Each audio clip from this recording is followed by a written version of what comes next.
Warriors, welcome to this video. Today, I want to make a couple of things very clear to you. These are the mental mistakes that anxiety sufferers go through on a daily basis. I want to bring out these mental mistakes. I want to make them clear for you. I want to come up with a couple examples where I went through these same mental mistakes myself and how it drew me farther and farther away from my higher self, the person that I knew I deserved to be, the person that I knew I wanted to be. So let's get into it right away. The top 10 mental mistakes that anxiety sufferers make on a daily basis. Number 1, they question their sanity. Do you do this? I used to do this. I used to go on a daily basis questioning whether I should be locked up in a psych ward somewhere, whether I was going crazy, whether I was moving farther and farther away from society and reality and all that sort of stuff. And, you know, I felt very lonely during my anxiety days. I felt like, my goodness, why can't I just be like the average person out there that can enjoy the shopping malls and relationships and the things that they are proud of in their lives and get on a plane and go travel once in a while? Why can't I just be one of those regular people that I see on a daily basis? So I question my sanity on a daily basis, but my friends, this is a mental mistake that has been driven into you because of sensitivity, because of anxiety, because of chronic stress, because of chronic worry. Let's understand that this is not your reality. You are not going insane.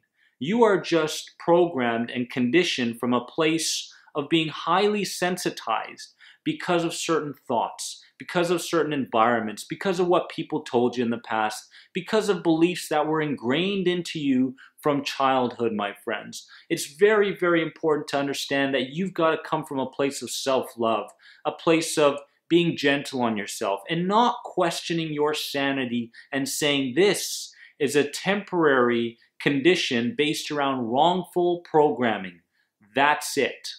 Number 2, limiting our personal abilities. Now, how many times do you see people use certain words such as can't, and I've tried, and I hope, and all these sorts of things, and we get into conversations with people and we say, my God, I just wish I could be like them. I just wish I could, make $100,000 to $200,000 a year. I wish I could just portray myself the way they do. And what we tend to do is we limit the abilities that we actually have within us. This is a very common mental mistake that a lot of anxiety sufferers go through, and we must pinpoint that it is in fact a mistake.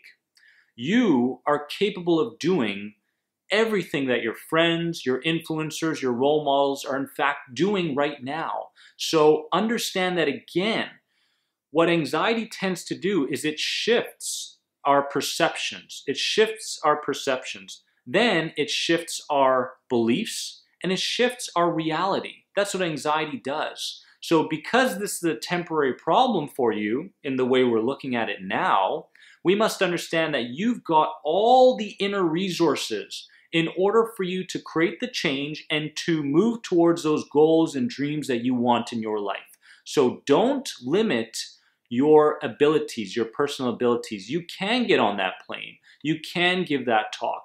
You can start that schooling that you always wanted to. Promise. Number 3, mind reading. Okay? Now this is again a huge mental mistake that so many anxiety sufferers go through. They'll walk down the street, and this was me, for years. I walked down the street and I was like, wow, should I make contact with that person? Eye contact? Should I not? I don't know. Oh, he's getting closer. Oh, he looked at me. Oh, he must have seen one of my sensations. Oh, I'm such a doofus.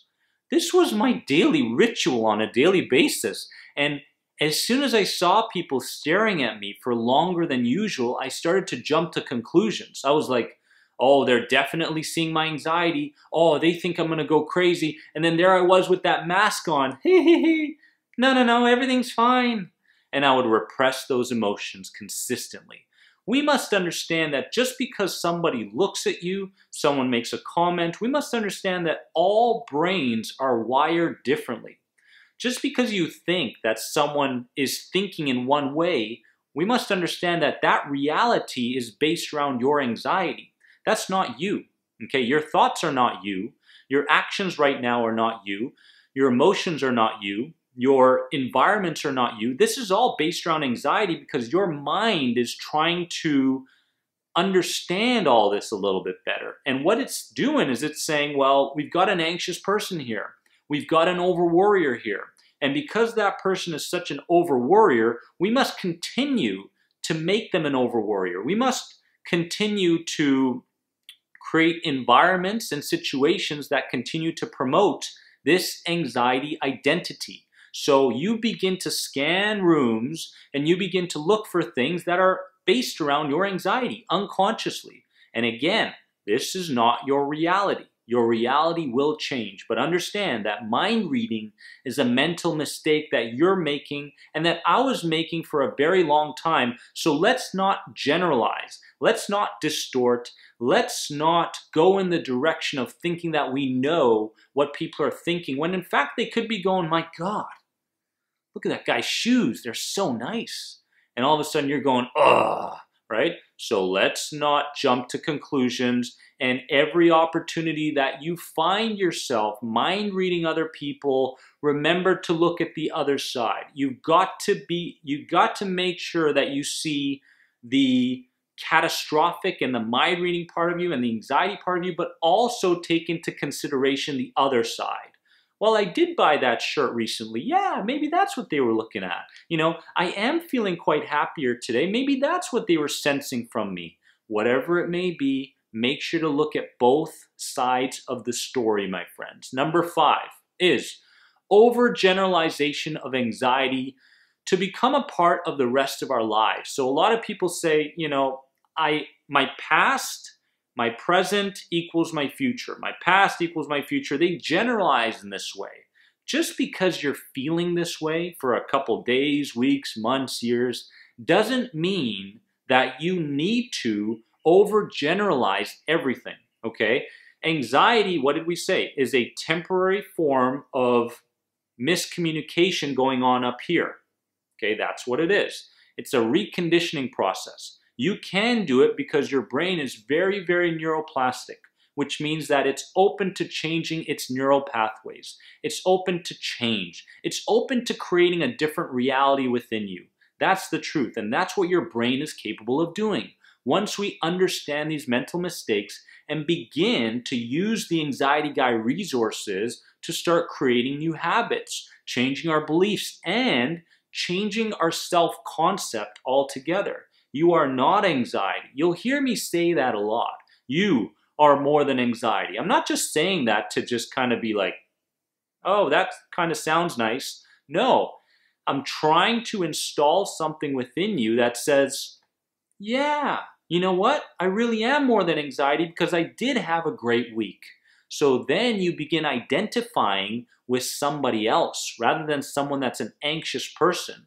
Now, all of a sudden, it's not that your identity is anxiety, you're just doing anxious things. You're just thinking anxiously in the moment. Look at the difference. Something temporary, something permanent. We must look at anxiety as being a temporary thing. Something I'm just thinking about.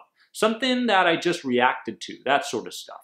It's not who we are, okay? So stop the generalization over just because I have anxiety, I'm going to have this for the rest of my life. My friends, I've been there, and you can question this. You can question it, and you can create doubt around this idea based around the progress that you're making, based around the information that you're gaining, based around the new friends that you're making. You're putting yourself out there, which means that your reality is going to change because your self-image is going to change, my friends. Believe me.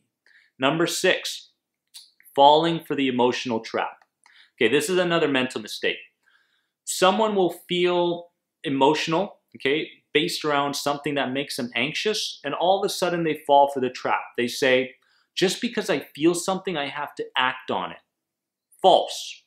Just because you feel something, you have the ability to question it because you have what's called a neocortex.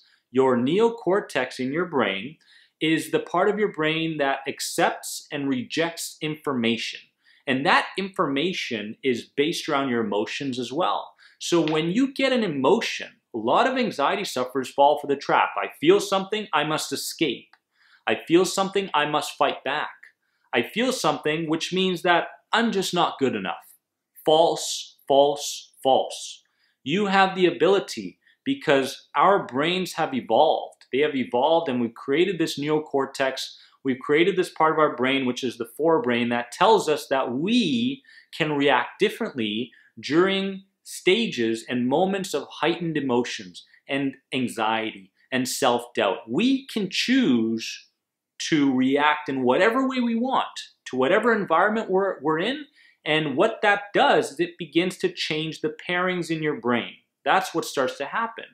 If you constantly feel an emotion and run away, feel an emotion and avoid, feel an emotion and start doing your affirmations, no, I am powerful, I can do this, I am powerful, it's not gonna work because you're relying on willpower, motivation. This is no good, okay? So understand that this is a very important mental mistake because grasp it, grasp it, grasp it, okay? Go to the shopping mall, feel the emotion, stay at the shopping mall. Drive a couple blocks, feel the emotion, continue driving, okay? Whatever it may be, this is what's called flooding in CBT. And while you're staying in that moment longer and longer and longer, you are in fact changing your associations, your pairings, and creating different memories, which is exactly what we want, my friends. Number 7 is thinking we need to be comfortable in order to partake in something. This is important because we always have this idea that we're gonna wait until we're super comfortable in order to go and meet our friends there, or to go on that date, or to accomplish something.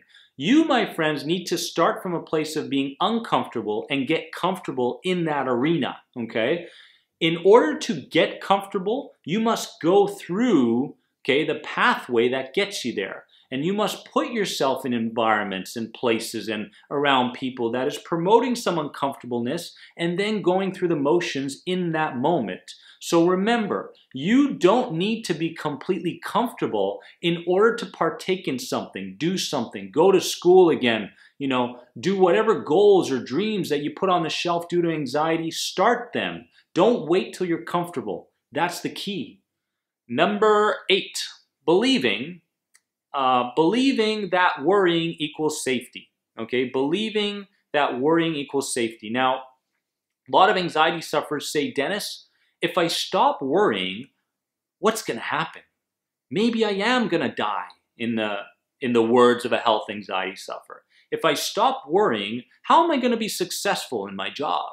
If I stop worrying, how am I in fact going to, fulfill some of those goals and those habits that I have throughout the day? My friends, let's understand something.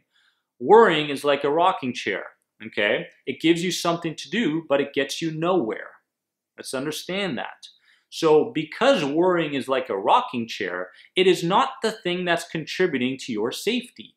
It is an illusion, okay? Let's understand that. So we must reconnect the idea because, again, how does your brain work? It works through pairings. Worrying equals safety. No. Worrying equals ill health. Worrying equals lessened emotional health. Worrying equals lessened spiritual health. Worrying equals lessened physical health. The very things that you want in your life, okay, are being bombarded by all this worrying, which is in fact giving you worsened health overall. So worrying is not keeping you safe. Worrying is making things more difficult. Worrying is adding more hurdles to the track. This is something we have to understand and begin to reconnect, okay? Number 9, falling victim to survival or maintenance thinking. Now, this is something anxiety sufferers do all the time. They go about their day when they wake up in the morning, and the first thing that they say is, how am I going to get through this day? I'm already feeling horrible. I just can't imagine what the rest of the day is going to be like. If you start your day like this based around how you feel, guess what?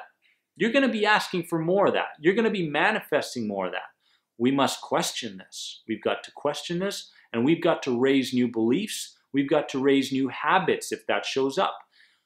Maintenance thinkers think like this. They say, well, my life isn't getting much better and it's not getting worse. Let's just keep doing what we're doing in order to maintain this emotional state. Okay? Because if my emotional state gets too good, that means that I'm going to have more emotions, which means I'm going to have more symptoms. Okay, well, if you constantly run away from your symptoms for the rest of your life, you're going to live a life of boredom, a life of being stale, a life of maintenance. We don't want that. We want to understand that anxiety and excitement are very similar bodily sensations. And because they're very similar bodily sensations, I can go to the gym, and I did this towards the end of my recovery. I can go to the gym and I can say, oh, I'm feeling a bit dizzy. I'm feeling a bit of energy here, some adrenaline, okay? Now, I can either run away, I can either question my health, or I can use this energy to do more reps in a harder manner, okay?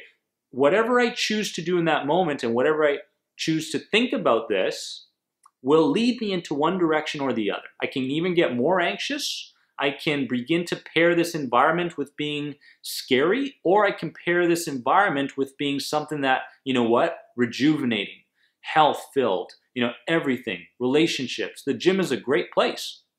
So let's understand that if you're a survival thinker, you've got to begin questioning the way you're thinking, questioning your acts, questioning your rituals, your routines. You can change this way of thinking, but you've got to have the courage to do that. You've got to have the courage to say, you know what? I'm not okay with living this mode of being in survival mode, because what survival mode does is it keeps you very, very comfortable. You go to those anxiety forums on Facebook and some people start to respond and they start to go, yeah, I'm feeling the exact same thing, exactly. And what you start to do is you unconsciously hang on to your anxiety. We don't want this. We want to eliminate this. You deserve better, don't you? Maintenance thinking is don't get too good and don't get too bad. Well, guess what? Life is full of hurdles. Life is full of problems. If you're constantly trying to run away from your challenges and problems in life, you're going to live a very unfulfilled life. Okay, what we want is an exciting, adventurous life for you. That's what we truly want. So have the courage to become a progress-minded thinker. Not a survival thinker, not a maintenance thinker, but a progress-minded thinker that says baby steps, that says patience. These are superpowers. These are superpowers that don't come naturally to people, but you've got to put in the work and the practice and the patience and accept setbacks. When you accept setbacks, 3 steps forward, 2 steps back. Not 3 steps back, but 2 steps back. Am I okay with that? Yes. Now I'm moving in the right direction. Number 10, becoming overly internal, consequently missing out on the external. This is a huge mental mistake that I made, okay? Now, what I started to do is I became so internal. I would talk to people and I would question everything. Am I feeling okay? Do I have to go to the doctors? Yeah, I'll get to you in a second, that sort of thing. And what we don't want to do is be internal in the wrong way. Internal in the wrong way means the internal chatter up here, okay? A lot of times I connect the idea of the unconscious mind being Daffy Duck. Daffy Duck is constantly chirping, which is called your default mode network. That internal chatter, quack, quack, quack, quack, constantly. Now, the more respect we show those thinking patterns, the more we act on them, the more power they have, okay? So we must understand that if we're going to go internal and, oh my God, is my sensations okay? Am I going to die right now? Oh, I wish these thoughts would just go away. I'm going very, very internal, which means that I'm missing out on my 5 senses. Your 5 senses are the gateway, the key towards overcoming anxiety, okay? What you can see, what you can hear, what you can feel, what you can taste, and what you can smell is the key to success over anxiety. The more you practice these things and in an external manner, the more you're getting away from your DMN, your default mode network, which is Daffy Duck, quack, quack, quack, okay? So we want to practice this. We want to practice being more external and less internal. And how do we do this? We sit on a bench and we focus external, broad. Oh, okay, so how many things can I see right now? Well, I can see the waves, and I can see those beautiful people walking around. Excellent. Oh, and wow, I can see my friend coming over. Hey, how are you? And now I can see, oh, the boats over there. Oh, they look beautiful. Look at the colors. Perfect. A couple minutes of that. Then I'll focus on being external, broad in a way of auditory. So what can I hear? I can hear those people chatting with each other. The birds are chirping. Oh my goodness, I can hear the wind coming on my face. All these things I'm aware of. Excellent. Now you're practicing being external, which is the key to getting out of that mode, that internal chatter, my friends. Now, I want to give you a bonus one. Okay, we mentioned the top 10 mental mistakes we make due to anxiety problems. Number 11, are you ready? Very, very simple, very, very powerful. Losing our playful side. Woo, that is more than anxiety. Now, losing our playful side means we lost touch with who we are as children. When we were children, we were so playful. We were so imaginative. We were so open to relationships. We had goals. We had dreams. Nothing could stop us. That tree, I'll climb it. That ocean, I'll swim it. Whatever it may be, we were playful. We were open. We were flexible in our thinking. We didn't see things as black and white, good or bad. We said, my goodness, there's an amazing amount of possibilities here. I urge you to take number 11 into account and say, yes, I've lost my playful side.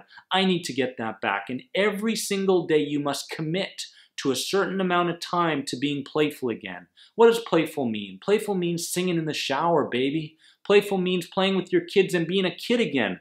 Playful means going and getting those, those tools that you used to have and pretending that they were swords again. Whatever it may be, get back in touch with your playful side. Find that in you again, because that is a huge, huge step towards anxiety recovery, my friends. I love you so, so very much. You, my friends, are more than anxiety. I'll see you in the next video, and don't forget to subscribe. Love you.